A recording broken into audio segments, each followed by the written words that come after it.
unready with me while we talk about my divorce. Today's been an emotional roller coaster. Actually, this whole week has been an emotional roller coaster. I've been divorced for under a year. I moved out of my house a year and a half ago. I was married for 24 years. It's amicable and all that, but it was my decision. I live in a 2-bedroom. I was living with my ex for over 20 years in a big, beautiful house with our son. He's in college now. The way that all of this works, and I guess like grief in general, it's not linear. It's not like you move from one phase and then you go into the next phase, and it just like comes and goes. And it could just like hit you at any time, especially when other things in your life aren't going as great. You realize you're on your own and it's just you. Like, it's really fucking scary. But one thing that has helped me a lot is TikTok. This morning, I was like tears, the whole thing, questioning everything, telling myself like, I wish I could go back, or I wish we can go back to when we were happy. So I went on TikTok and... Welcome to Manosphere Daily, the only channel where we say what every man's thinking but nobody's allowed to say out loud. This isn't about hate, it's about truth. Hit that like button, subscribe, and join the movement.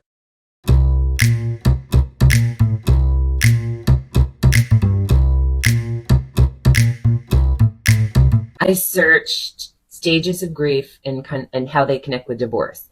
One woman said that it's okay to be sad about what you thought you were going to have and don't.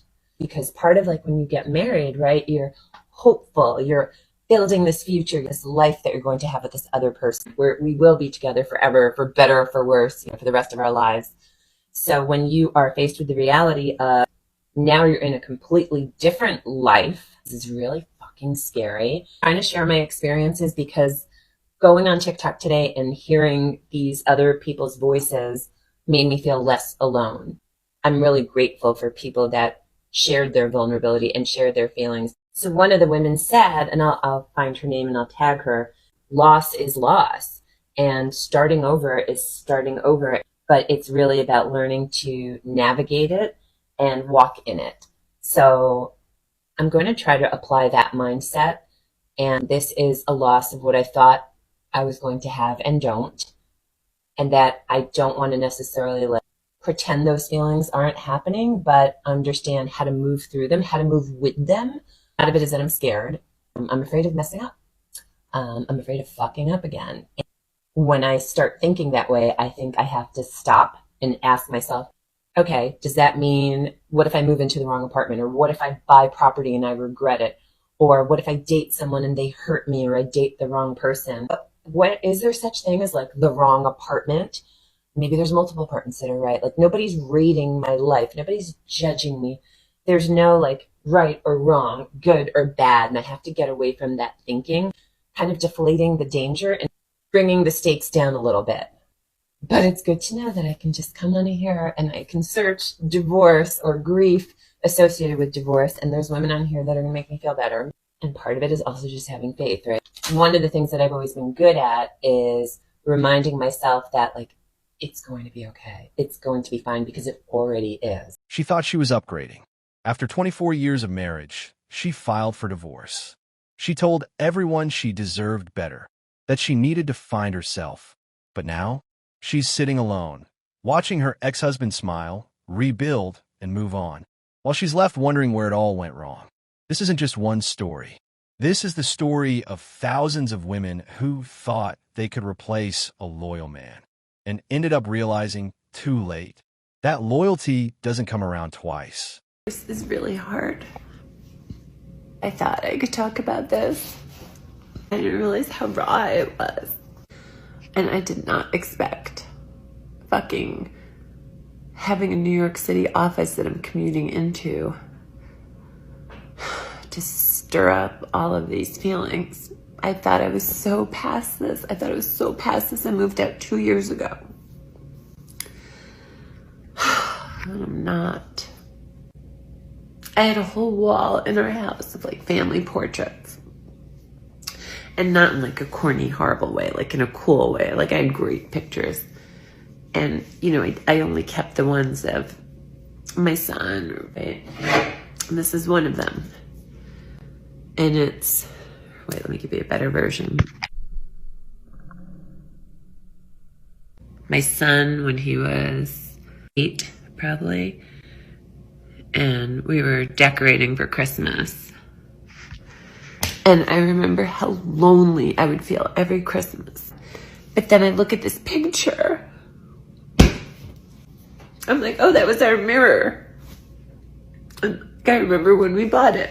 I remember when we bought those sofas. Or when we installed those light fixtures. I remember the painting that was right above them. Like the stuff in the background.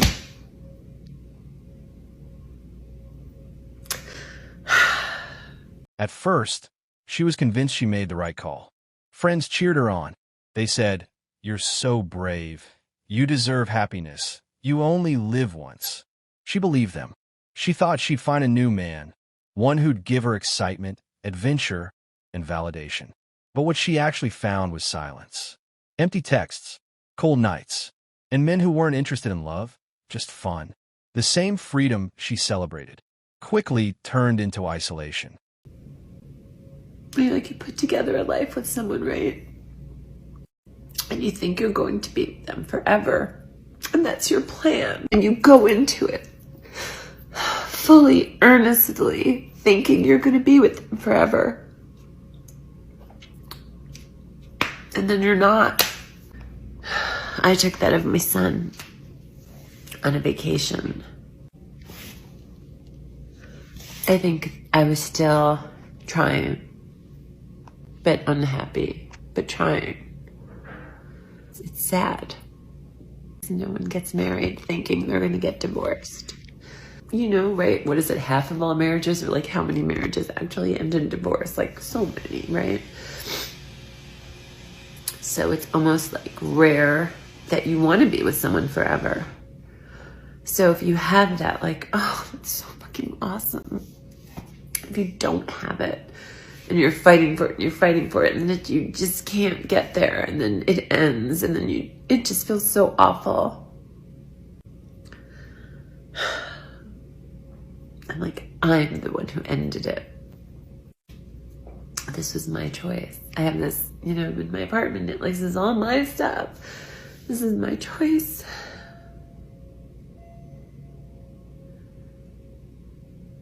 You don't expect it to hurt 2 years later. Here's what women never expect after divorce. Men don't wait around. When he left that courtroom, he didn't fall apart. He focused. He started hitting the gym, rebuilding his finances, chasing peace instead of drama. And within a year, he was glowing. Not bitter, not broken, just free. Meanwhile, she was scrolling through dating apps, realizing that men her age aren't looking for her. They're dating younger, kinder, feminine women. And the men who are available aren't the kind of men she ever wanted. That's when the regret starts to sink in. Part 2 of why Israeli guy blocked me. Are you sorry you asked this question? I recognize I am a big part of this problem. I text him. We had Saturday passes. Wasn't thinking much of it. So I'm let me text him. I haven't heard from him. So I text him and I asked him some dumb, innocuous question, which, it was a thinly veiled attempt that obviously I wanted to see him again. He's like, "It sounds like you want to see me again." And I was like, "Fine. Woman, have you no shame?" Nope. So now we're in maintenance mode before we get to crash and burn and blockage. So in my mind, this is how I'm justifying all of this. I'm he's my good time guy. He's very attractive. The men in my demographic, 53, recently divorced, it's bad. Okay, so we're in maintenance mode. We go on a bunch of dates. Again, I decide he's my good time guy. I am guaranteed that if I'm going to see him, we're going to have a good meal. He's going to pay for everything. He's going to be entertaining. We get along. If we didn't get along, I would never have given this guy a moment of my time.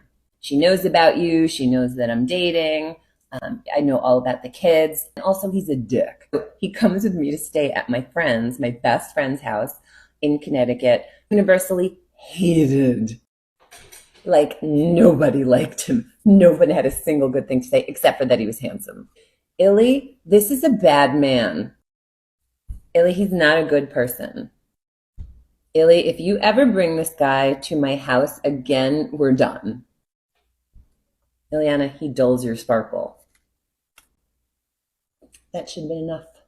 I stayed in the guest house of this house, and my friends thought maybe I was murdered when they didn't see me for breakfast. That should have been enough. It wasn't enough. been talking about this trip that he was going on in Israel. His brother's a billionaire. His brother's going to be paying for like this fancy villa. He was going to be staying there for 2 weeks with the kids. I asked him casually, like, oh, let's say the ex is named Linda. And I was like, is Linda going? And he's like, well, she might. We don't know yet. She might come for the second half, but she's not staying at the villa. Like, she'll stay at some other hotel. I didn't think anything of it because I was like, well, they're not together. Like, leaves for Israel. He's texting me all the way up until the flight. And, I go on my business. And any means he was not my boyfriend, not my man. We were not exclusive. So I'm like, I haven't heard from this clown. Like, what's he doing? So I text him. And then he's like, oh, the trip is great. He sends me 1 million pictures of the kids, of him. Men don't take good pictures. Like, these are pictures that a woman took. And since, I'm full of like smooth moves and great judgment, I sent him like a sexy picture. And I'm like, this is waiting for you when you get back. And he's like, really? And then he writes back, blood flow. Ick. That should be the end of the story, but it wasn't. I'm like, when are you coming back? And he tells me, oh, he reminds me Saturday. And Sunday rolls around, and now it's Monday. I'm like, oh, let me see when I'm seeing this guy, like, for a good time. He has an iPhone. I think I must have deleted the initial text. But I'm green. He blocks me. His last words to me were blood flow. And then he blocked me. And I'm going to do part 3 for the aftermath. Suddenly, she's sending those late-night messages. I've been thinking about us. Nobody has ever loved me like you did. I wish I appreciated you more. But it's too late, because the man she left isn't waiting for closure. He's already moved on. See, women are taught that men are replaceable. But the truth is, men are the foundation. They provide the structure, the security, the steady hand. And once that's gone, no amount of self-love fills the void. She thought she could rebuild her life without him. But the truth? He was her life. Wait, it gets worse. I did not even preserve any of the dignity that I had. And this is basically the ending to the story of how I got blocked by this Israeli guy that I was dating casually, that I'm pretty sure was married and lied to me, and I believed him. And he lived with his ex-wife, and that he lived with her because they got divorced. He had moved out, gotten an apartment, and he had to move back into the house, but it was this massive house, and they lived in separate areas, and that she knew about me. Also, that sounds so fucking stupid. I believed him. Goes on a trip to Israel. I text him a day after I think he's coming home, and all of a sudden my texts go from blue to green because I was blocked. There's nothing you can do. You can't yell at them. You can't go off on them. Like, I had shit to say.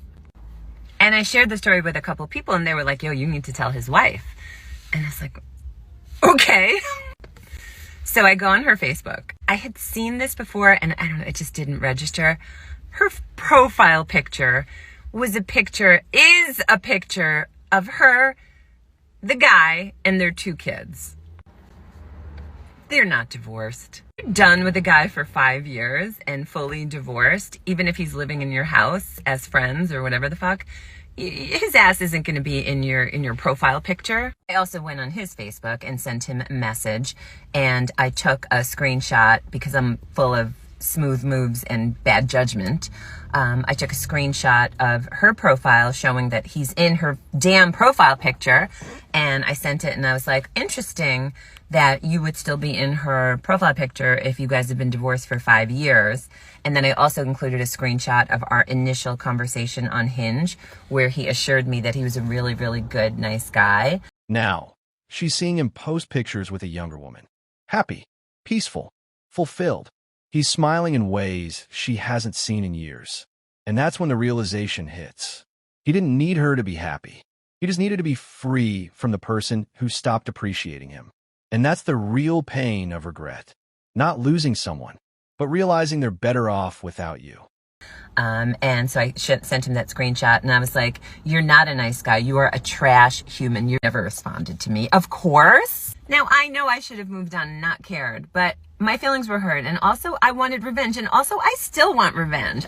So it was his birthday. So I know he's not dead. He didn't die in Israel. He did one of those posts like, thank you everyone for the birthday wishes. And I almost replied saying, happy birthday. I hope that you and Linda had a great time with the kids. But I didn't, and I wish that I did.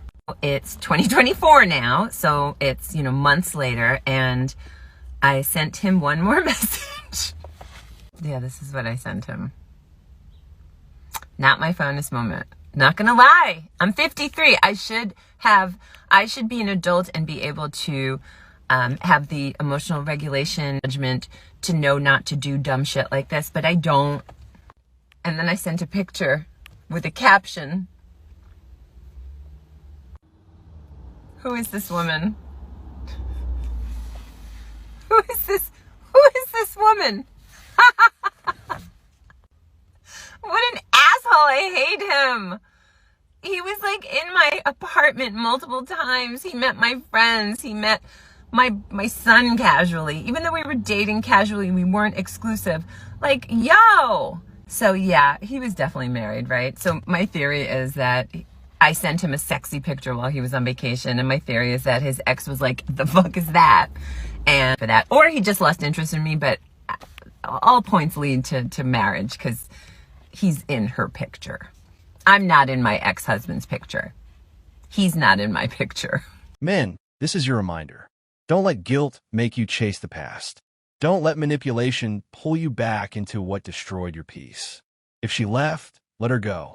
Because the man who learns to walk away is the man who wins. Your silence, your success, your peace. That's your revenge. She thought she'd find herself by leaving him. But all she found was regret. And the man she thought she'd replace? He's the one she'll never get back. This is Manosphere Daily, where truth cuts deeper than comfort. If you've ever been walked out on and came back stronger, hit that like, subscribe, and drop a comment. She'll regret it, because peace is the best revenge. Is there anyone else who's been married a very, very long time and got divorced and split up and has trouble explaining what happened? I've been talking a lot about my divorce, the end of my life as a married woman, having been married for over 20 years, and now I've been on my own for 2 years. And for various reasons, things have resurfaced and bubbled up, and now I'm wanting to talk about it here. People are asking, like, what happened? What happened? I can't point to one thing. And that is not a juicy story. We were young, we lived in the city, we bought a house in the suburbs. I feel like that was still good for a while. I got pregnant when I was 32. Still good.